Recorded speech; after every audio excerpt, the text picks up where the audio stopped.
Hello everyone, welcome to the Bong tasty hub.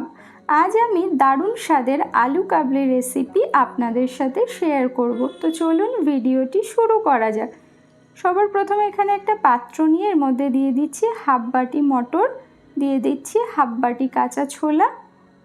এবার এটাকে জল দিয়ে আমি 7 থেকে 8 ঘন্টা ভিজিয়ে রাখবো। 7-8 ঘন্টা পরে দেখুন কতটা ফুলে উঠেছে। এবার এগুলোকে সেদ্ধ করব। তার জন্য প্রেসার কুকারে দিয়ে দিচ্ছি 2টো আলু আর দিয়ে দিচ্ছি ভিজিয়ে রাখা মটর আর ছোলা। এবার এর মধ্যে দিয়ে দিচ্ছি সামান্য লবণ আর দিয়ে দিচ্ছি পরিমাণ মতো জল। এবার ঢাকনা দিয়ে আমি 5 থেকে 6টা সিটি দিয়ে নেব। এরপর একটা বাটিতে আমি নিয়ে নিচ্ছি খানিকটা তেঁতুল, দিয়ে একটু সামান্য জল দিয়ে এটাকে আমি কিছুক্ষণের জন্য ভিজিয়ে রাখছি। এরপর এখানে আমি একটা শসা নিয়েছি, আগে থেকে খোসা ছাড়িয়ে নিয়েছি। এবার এগুলোকে ছোট ছোট টুকরো করে কেটে নিচ্ছি। আপনারা আপনাদের পছন্দ অনুযায়ী কেটে নিতে পারেন। তো শসা কাটা হয়ে গেছে, এটাকে সাইডে রেখে দিচ্ছি। এবার একটা পেঁয়াজ নিয়েছি, এবার হাফ পেঁয়াজ এখানে আমি টুকরো টুকরো করে কেটে নেব।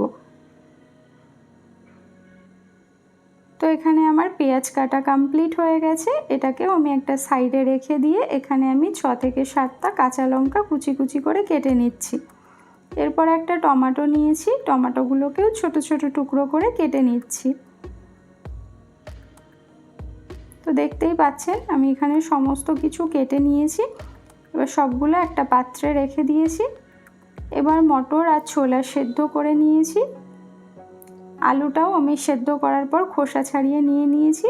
এবার একটা ভাজা মশলা রেডি করব। তার জন্য ফ্রাইং প্যানে দিয়ে দিচ্ছি 1/4 টিস্পুন গোটা জিরে, 1 টিস্পুন গোটা ধনিয়া, দিয়ে দিচ্ছি 1/4 টিস্পুন আজওয়ান আর 1/4 টিস্পুন মৌরি, দিয়ে দিচ্ছি 3টে শুকনো লঙ্কা, সামান্য একটু লবণ দিয়ে এগুলোকে আমি একটু ড্রাই রোস্ট করে নেব। তো দেখতেই পাচ্ছেন আমি নেড়ে ছেড়ে এগুলোকে ড্রাই রোস্ট করে নিচ্ছি। আর এগুলো থেকে সুন্দর একটা স্মেল বেরোলে এটাকে নামিয়ে নিতে হবে। তো এগুলোকে ফ্রাই করা কমপ্লিট হয়ে গেছে। এবার শিল নোড়াতে এগুলোকে আমি গুঁড়ো করে নিয়েছি। এরপর যে তেঁতুলটা আমি ভিজিয়ে রেখেছিলাম, এটা থেকে আমি তেঁতুলের পাল্প বার করে নেব। তার জন্য ভালো করে এভাবে চেপে চেপে উপরে খোসাগুলো বাদ দিয়ে দিচ্ছি। এরপর আমি সেদ্ধ করা আলুগুলোকে ছোট ছোট টুকরো করে কেটে নিচ্ছি। আপনারা আপনাদের পছন্দ অনুযায়ী শেপে কেটে নিতে পারেন। আমি আমার পছন্দ অনুযায়ী আলুগুলোকে এখানে কেটে নিয়েছি। এরপর একটা পাত্র নিয়ে তার মধ্যে আমি দিয়ে দিচ্ছি এই সেদ্ধ করে কেটে রাখা আলু, দিয়ে দিচ্ছি সেদ্ধ করা মটর এবং ছোলা, দিয়ে দিচ্ছি কোচানো শসা, দিয়ে দিচ্ছি কোচানো টমেটো, দিয়ে দিচ্ছি কাঁচা লঙ্কা আর দিয়ে দিচ্ছি পেঁয়াজ কুচি, দিয়ে দিচ্ছি ধনে পাতা কুচি। এটা না চাইলে আপনারা স্কিপ করতে পারেন। এবার দিয়ে দিলাম খাবার লবণ সামান্য একটু। এরপর আমি এর মধ্যে অ্যাড করে দিচ্ছি পরিমাণ মতো বিট লবণ, দিয়ে দিচ্ছি তেঁতুলের পাল্প 3 চামচ ব্যবহার করেছি। এরপর এখানে আমি গন্ধরাজ লেবু নিয়েছি, লেবুটার রস বার করে নিচ্ছি আর দিয়ে দিচ্ছি 2 চামচ ভাজা মশলার গুঁড়ো।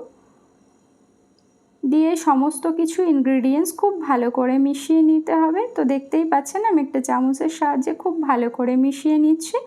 তো এটা কিন্তু খেতে ভীষণই ভালো হয় আর খুব কম সময়ে চটজলদি আপনারা বানিয়ে নিতে পারবে। তো মাখানো আমার একদম কমপ্লিট হয়ে গেছে। এবার এগুলোকে আমি এখন সার্ভ করতে পারি। তো এই রেসিপিটি আপনারা অবশ্যই বাড়িতে ট্রাই করবেন। আশা করি বাচ্চা থেকে বড় সবারই ভীষণ পছন্দ হবে। বাইরে থেকে তো আমরা সবাই আলু কাবলি কিনে খাই, তো আপনারা বাড়িতেই এভাবে অতি সহজে বানিয়ে নিন।